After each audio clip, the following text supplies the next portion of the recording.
What's going on? This is Marcus and Aaron, and this is another edition of the LivingFit show. And today we're going to talk about a fun one. This is online fitness personalities. We are in this world of online fitness, and there's so many different types of personalities, which is great. We see a lot of different things, but we also see a lot of things. So the first online fitness personality that I think of is this guy over here. Somehow they let you sneak in. Yeah, I mean, so, and obviously a lot of the online fitness personalities are doing a lot in social media, but we want to reserve I feel like that's a different topic. Its own that's its own animal. thing, right? I'm excited about that one. But yeah, and I mean, you think I think that there are some really great online.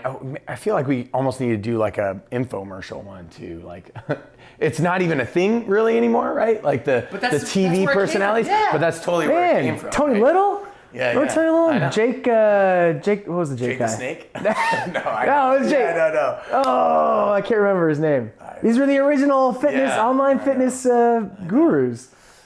So a lot of times I think they have to the online fitness personality, the good ones end up carving out some sort of a niche, right?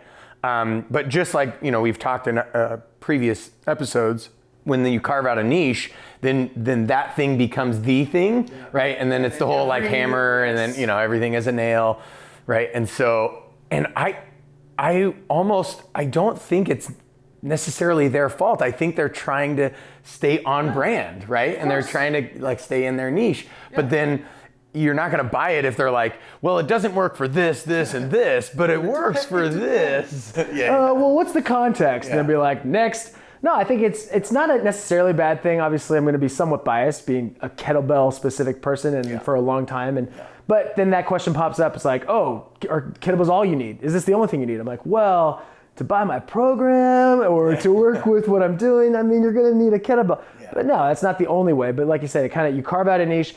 Unfortunately, some people get so pigeonholed that that's the only thing they do or know, and then that's like how they think. And then what I think is even worse is when they become that personality. Yeah. And that kind of goes in line with social media, which we'll talk about, but it's like even that personality, if you become that personality, then now you're not about what you probably set out to do for most people, which is share your knowledge, inspire people, get people excited about moving. Then it becomes about, going back to the infomercial guy or girl, marketing. How can I sell something? Yeah, and do you think that they have like existential struggles with that? Like these are the thoughts that I have, right? Is like, is that person, are they now on so much that they look in the mirror and don't like themselves?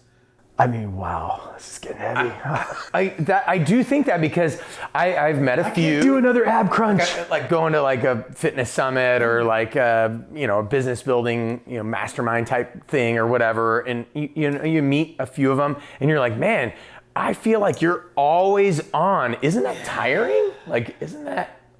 That seems. I guess it depends on the level, and if that becomes their personality, then it's second nature now. They don't even think about it anymore, I would imagine. But there's a level of... If it's in alignment with their values, their internal compass or whatever. And I think that there is that. I've met a few of them where I'm like, man, everything that you're preaching in your business is the same stuff that you do in your personal life, is the same stuff you do in your family life. So that's great. Uh-huh. But then you get the where it's like, man, it just seems like you're salesy and we're just having coffee or we're just at a dinner. Like, what? Why are you trying to market to me? Like, no, well, number one, I thought I made it abundantly clear that I would not buy your product, right? Even if I didn't do so verbally necessarily, like, I'm not going to buy your product, but it's like, well, this is what I do, which is very similar from what you do, so I could learn from you and you can learn from me. And I think it comes down to, if that online fitness person, guru, whatever, as long as they're always maintaining that mentality of, like we talked about before, emptying their cup, being able to level up, look into different things, then cool, you're using this as a marketing strategy and it's making you probably good income, more power to you. I've met some really great ones that are at different workshops and want to go to different workshops and want to learn. Yeah. And even if they are known for something, they still kind of expand out and, build their own breadth of knowledge and experience.